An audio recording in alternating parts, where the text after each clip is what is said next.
नमस्कार। आज हम एक कहानी पर बात करने वाले हैं जिसका नाम है इज्जत की कीमत। ये कहानी है नेहा की। एक 18 साल की लड़की अनाथ है और अपने छोटे भाई के साथ रहती है।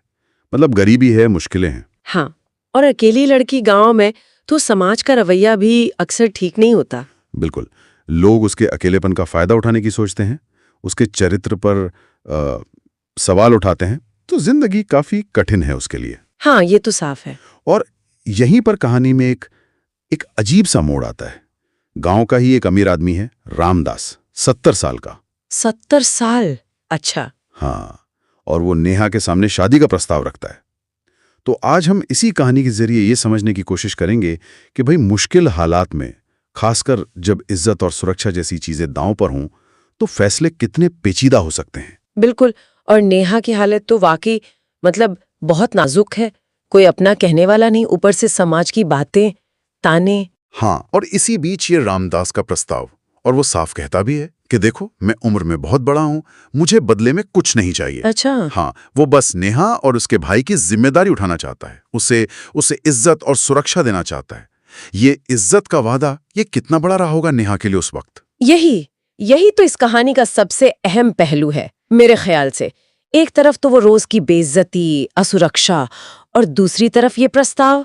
हाँ, एक बूढ़े आदमी से शादी, पर साथ में सम्मान का वादा भी है। हाँ, और गांव वाले, वो कहाँ चुप रहने वाले थे, बातें तो बननी ही थी। फौरन शुरू हो गई होंगी बातें। देखो, पैसों के लिए हाँ कर दी, बूढ़े को फंसा लिया, है ना? बिल्कुल, यही सब। और नेहा अगले ही दिन हाँ कह देती है। सोचिए जरा, कितना मुश्किल रहा होगा ये फैसला। वही तो। क्या उसने रामदास के इरादे पर भरोसा किया होगा, या ये बस एक आखिरी रास्ता था? क्या लगा होगा उसे? शायद दोनों चीजें। मतलब चुनने को था ही क्या उसके पास। रामदास का प्रस्ताव चाहे कितना भी अजीब लगे, वो कम से कम उस माहौल से निकलने का एक रास्ता तो दे रहा था। वो इज्जत शब्द शायद उसके लिए जीने की एक उम्मीद बन गया हो। तो शादी हो जाती है, लेकिन लोगों की सोच तो नहीं बदलती, मजाक चलता रहता है। हाँ, वो कहाँ बदलने वाली थी इतनी आसानी से। फिर कुछ महीने बीतते हैं, रामदास बीमार पड़ जाते हैं, और एक रात नेहा उनसे पूछती है कि आपने मुझे ही क्यों चुना? इतने सारे लोग थे गांव में। हाँ, ये सवाल तो बनता है।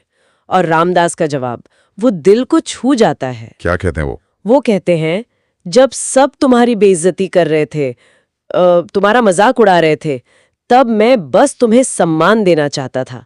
और तुमने मेरी उम्र नहीं देखी, तुमने मेरा इरादा समझा। बस यही मेरी जिंदगी की सबसे बड़ी दौलत है। अरे वाह, मतलब उनका इरादा तो वाकई नेक लगता है सुनकर। ये कोई सौदा नहीं था जैसा लोग समझ रहे थे। हाँ, बिल्कुल, ये समाज की सोच के बिल्कुल उलट था। किसी को सम्मान देना जब सब उसे गिरा रहे हों।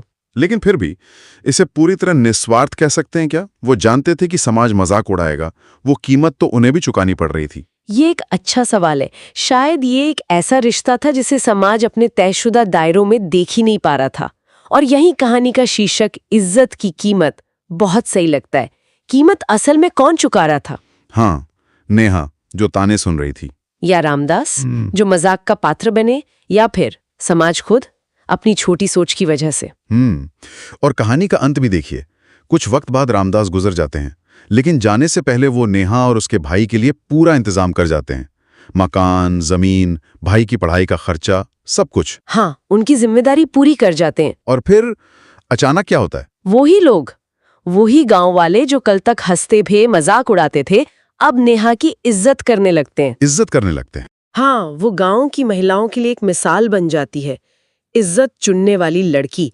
ये बदलाव ये सोचने पे मजबूर करता है। बिल्कुल। क्या ये सम्मान नेहा के उस मुश्किल फैसले की वजह से मिला, या फिर ये सिर्फ दौलत का असर था? बदली हुई सामाजिक हैसियत